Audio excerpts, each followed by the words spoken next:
السلام علیکم. Azara.com.pk کے ساتھ میں ہوں گلفراز جدون. اس وقت ہم Pakistan institute of professional studies میں موجود ہیں, جہاں پر ایک روزہ ون ڈے انٹرنیشنل کانفرنس کا انعقاد کیا گیا, جس میں new creative helping hand of Pakistan نے بھی بھرپور تعاون کیا. یہ اس اپنی نوعیت کی پہلی ورکشاپ پہ جو ایبٹ آباد میں منعقد ہوئی ہے, جس میں ایک انٹرنیشنل ریسرچر کو بلایا گیا, جنہوں نے یہاں کے جو ہمارے لوکل یونیورسٹی کے ریسرچرز ہیں انہیں آرٹ آف پبلیکیشن پہ لیکچر دیا. تو آئیے دیکھتے ہیں اس پروگرام کے بارے میں نیو کریٹو ہیلپنگ ہینڈ کے لوگوں اور ورکشاپ کے شرکاء کے کیا خیالات ہیں.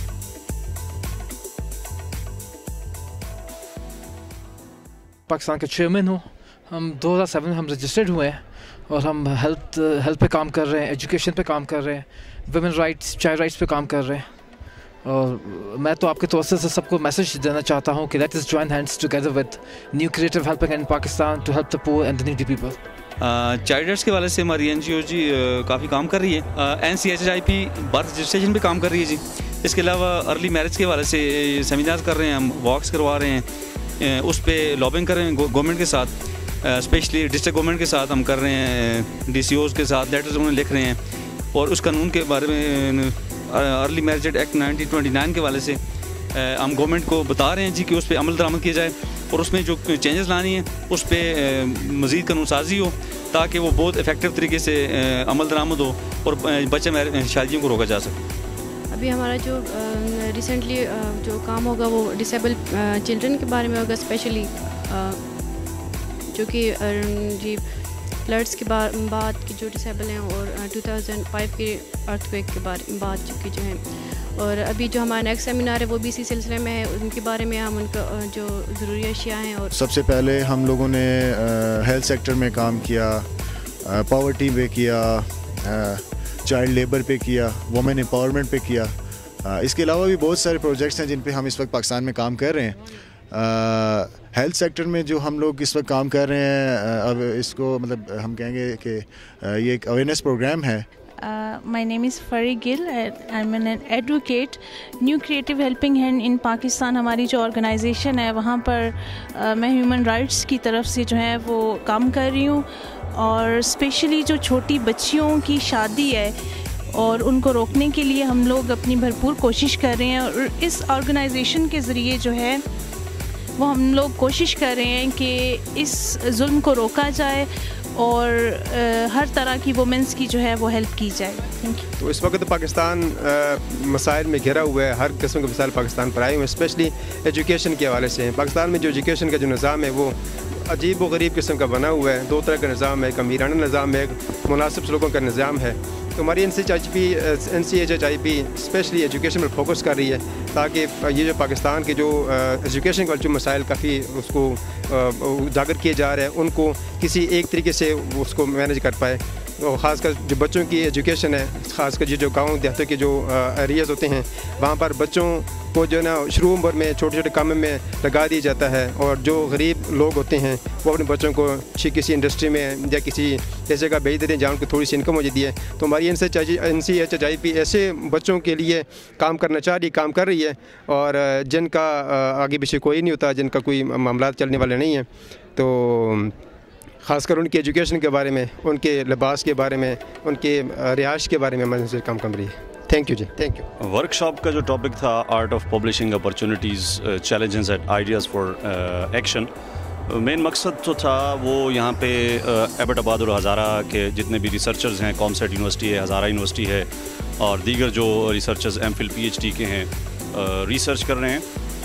ان کی ریسرچ کا سب سے مین پارٹ یہ ہوتا ہے کہ ریسرچ کرنے کے بعد ان کو وہ پبلش کراتے ہیں, اور اسی پبلیکیشن کے حوالے سے, کیونکہ ایک سائنٹسٹ کو ایک کہتے ہیں اچھا ادیب ہونا چاہیے, اور اگر وہ اچھا ادیب نہیں ہے تو وہ اپنی ریسرچ کو پراپر پریزنٹ نہیں کر پاتا. تو ڈاکٹر ظہیر الدین بابر صاحب جو university of Auckland school of pharmacy میں ہیڈ آف فارمیسی پریکٹس ہیں, سینئر لیکچرر ہیں, میں ان کا بہت مشکور ہوں کہ انہوں نے مجھے ٹائم دیا اور یہاں Pakistan institute of professional studies میں آئے اور یہاں پہ ایک چھوٹی سی جو ورک شاپ ہوئی اس میں new creative helping hand in Pakistan کے تعاون سے ان کی اسپانسرشپ بھی میں ان کا بھی مشکور ہوں کہ انہوں نے ہمارے ساتھ تعاون کیا, اور Pakistan institute of professional studies کا بھی مشکور ہوں اس انسٹیٹیوٹ کا کہ دونوں کے تعاون سے یہ ورک شاپ ہوئی. ایک ون ڈے ورک شاپ تھی لیکن انٹرنیشنل تھی, اور اس کا ٹاپک بظاہر بہت شارٹ سا لگتا ہے لیکن بہت یونیک تھا. اور ایسے ٹاپکس موسٹلی آپ لوگوں نے دیکھا ہوگا کہ ابھی جو ریسرچر آئے وہ ایم فل اور پی ایچ ڈی کے تھے کامسٹ یونیورسٹی سے, ہزارہ یونیورسٹی سے. انہوں نے اپنی پبلیکیشن کے حوالے سے بہت سارے کویسچنز جو ان کے ذہنوں میں ہمیشہ سوال بن کے کوئی چیز کھٹکتی ہے, اور یہ ایسے سوالات ہیں جن کا جواب کوئی ایک انٹرنیشنل فگر ہی دے سکتا ہے, جن کا ویو اور جن کی نظر دیگر اس پہ بھی ہوں کہ باہر کی جتنی یونیورسٹیز ہیں وہاں کیا ہو رہا ہے, دنیا میں ریسرچ ہے وہاں کیا ہو رہا ہے. تو میں سمجھتا ہوں کہ ڈاکٹر ظہیر الدین بابر صاحب کو یہ اللہ تعالیٰ نے انعام دیا ہے, اور ہمیں فخر ہونا چاہیے کہ وہ پاکستانی ہیں اور یہاں پاکستان میں آ کے انہوں نے بہت اچھا پروگرام کیا. اور نیو کریٹیو ہیلپنگ ہینڈ کا بھی میں ان پاکستان کا بھی میں مشکور ہوں کہ انہوں نے ہمارے ساتھ تعاون کیا. Thank you very much. The managing director of Pakistan institute of professional studies and I am my self also a pharmacist. I graduated from Peshawar University in the year 1999. آج کی اس ورکشاپ کا کیا مقصد تھا؟ بیسیکلی یہ تھا کہ جو اسٹوڈنٹس ہیں, جو گریجویٹس ہیں یا جو پوسٹ گریجویشن کر رہے ہیں, ان کو ایک کیونکہ وہ ریسرچ ورک کرتے ہیں یا کرنا چاہ رہے ہیں, ان کو ایک جو ہے بیک گراؤنڈ مل جائے کہ بھائی آپ لوگ جو بھی آپ نے ریسرچ پیپرز نکالنے ہیں یا جو آپ کی تھیسس ہے اس کو آپ نے اگر پبلش کرنا ہے تو اس کا کیا طریقہ کار ہونا چاہیے تاکہ اس کی انٹرنیشنل لیول پہ جو ایکسیپٹنس ہے وہ ایزیلی ہو سکے. تو it was all about the write up, جو آپ رائٹ اپ کرتے ہیں وہ دا وے یو رائٹ, تو اس بارے میں سے آج جو سیمینار تھا اس بارے میں. نہیں, بہت اچھا, اور مطلب مجھے بڑی خوشی ہوئی لوگوں نے کویسچنس کیے. It was really good. And I think one of the things which I liked it was participatory. The lecture I gave was not, it was not one-sided. There were very good questions which were being asked. So it shows that the people understood it. So I'm really satisfied and appreciate that. کیا basic مقصد کیا تھا آج کے اس کا؟ یہی تھا کہ پبلشنگ کے اوپر تھا کہ کس طرح سائنٹیفک ریسرچ جو ہے اس کو پبلش کیا جا سکتا ہے. تو اس حوالے سے میں نے گفتگو کی کہ جو لوگ انٹرنیشنل جرنلز میں پبلش کرنا چاہتے ہیں وہ کس طرح پبلش کر سکتے ہیں, جرنلز کیا ہوتے ہیں, پبلشنگ کی کیا اہمیت ہے, ریسرچ کی کیا اہمیت ہے, اچھی ریسرچ آپ کیسے پبلش کر سکتے ہیں, جرنلز کی جو ہے وہ مطلب ان کی ریٹنگ کیا ہے, اور پبلشنگ کا فائدہ کیا ہے, کس طرح ملک میں کنٹریبیوٹ کرتی ہے, اور جو ملک اچھی ریسرچ کر رہے ہیں وہ دنیا میں آگے ہیں, جو ملک اچھی ریسرچ نہیں کر رہے وہ دنیا میں پیچھے ہیں. So I think that's the basic simple philosophy.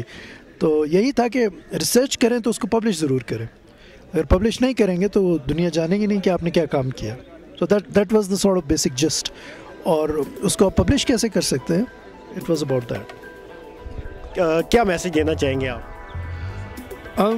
میں یہی میسیج دینا چاہوں گا کہ اگر ہم لوگ ریسرچ کرتے ہیں تو ہمیں سوچنا چاہیے کہ ہم ریسرچ کیوں کر رہے ہیں, اس کا بنیادی مقصد کیا ہے, اور اگر ہم پبلش کر رہے ہیں تو پبلش کیوں کرنا چاہیں, اور کس طرح وہ مطلب ہمارے ملک کے لیے اور گلوبلی کس طرح کنٹریبیوٹ کر سکتی ہے. So we have to think about that. That's the whole. بہت شکریہ.